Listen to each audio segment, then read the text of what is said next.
It is Tuesday the 25th of January 2022. I'm reading from UCB, word for today.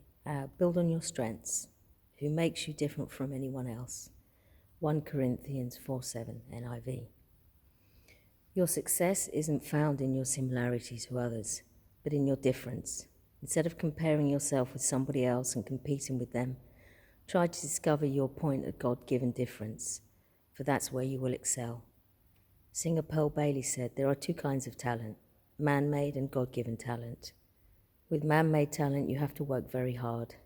With God-given talent, you just touch it up once in a while, Paul writes. God has given each of us different gifts, Romans 12:6 CEV.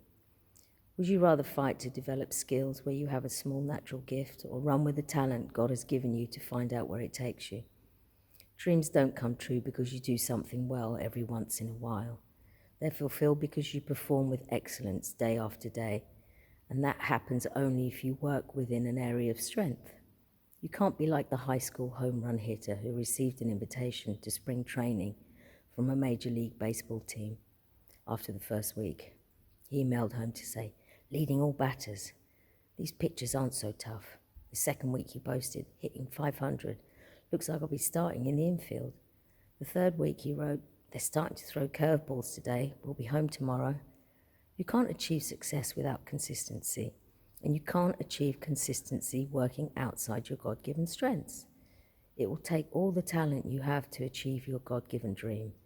Following that talent will give you the best chance to be consistently good at what you do. So the word for today is build on your strengths. Okay, baseball. I didn't play baseball, but I love softball. Used to play at school. We loved softball, and I was always put on third base because I like to throw, and I can hit a ball pretty good. Because my father taught me cricket from a child with a proper cricket ball. He taught me no fear. He didn't say, oh, you're a girl, you should do this, that, and the other. I was very lucky. My father, he treated me equally, but he also treated me like a girl. He looked after me like a little girl, but said you need the strength of a boy to get on in this world. And my mother the same. I was very, very lucky. But I learnt from them. Who's up there? They're gone today. Anyway, so strengths. Build it. Work on the strengths that you have. You can't do everything, but you have to be consistent. You can't say wake up one day, oh, today I'm going to do this, and then tomorrow, I can't feel like it. Don't feel like getting up today. Oh, I got a headache, or I feel miserable today. There's some people, they don't get the chance to wake up and feel miserable.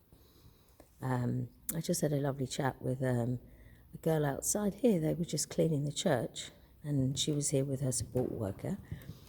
And she's got autism and Tourette's, and she just said, oh, my mother passed away,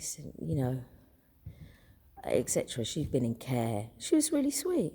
And I said to her, do you like music? Because I love music. I love peaceful music. I said, okay, after coffee morning on Saturday, come round to mine. And she goes, I'm really good at drums. Okay, you can bang on the drums. I'll plinky plonk on the piano, and we'll laugh and joke, have a bit of something to eat. And the support worker's lovely. She's looked after her for 20 years.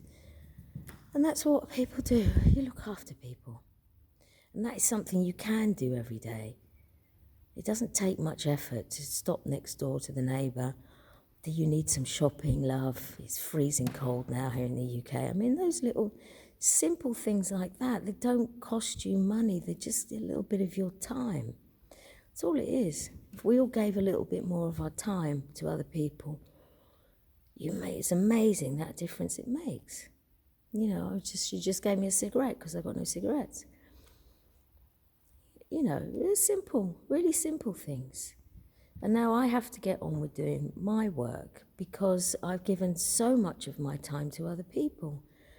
And they've wasted my time. And that's a precious commodity to me. And those of you, as I said, those of you who have wasted my time, you should be ashamed of yourself. All of you making is excuses and excuses. Oh, look what I've done. You ain't done nothing, most of you. Sitting in your palaces, throwing away little bills here and there. Look, I've given all this money to charity. You haven't been left penniless, have you? No. And it's that one, and I think it's in the Bible where Jesus is in the temple and the Pharisees are giving the money here, there and everywhere, and there's the poor widow that comes in with her last penny or shekels or whatever it was in the time, and she's the one that gave the most because she had the least, and that is consistent. I see that every single day, and it's been going on forever and ever and ever. But the people with the least give the most. Here in Harbour Church, he just said that they support a community in Burkina Faso because the pastor's brother was there, and they have like one pastor. So they don't have their small little places, and they're out there doing the good. They don't have all this big money. They're on the ground working with people. And he also said in Romania, because they help with the displaced gypsies, which is great because our Art Bridges Foundation also does that in Lesvos, and they need help. Shepway Food Bank here, they've been amazing. They've sent me food.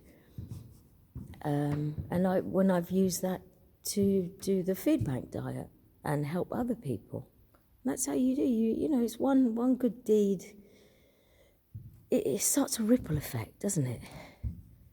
You're just even smiling and saying good morning to somebody. But actually saying it, not texting it, calling someone and saying, good morning, how are you? Is anything I can, do you need it? How are you? Genuinely, how are you? And waiting for a reply. And meaning it, not just like, meh, and then waffling on about your problems. You don't know, no idea what goes on in people's lives unless you talk to them. And if you don't talk to them, you'll never know. Anyway, I've done enough talking for today. I've been up quite early and it's freezing in here, so I'm going to go for a little walk. I'm going to try and sort my boiler out so that I can actually have a hot shower because I haven't had one for 7 days. Bless you all. Take care of each other.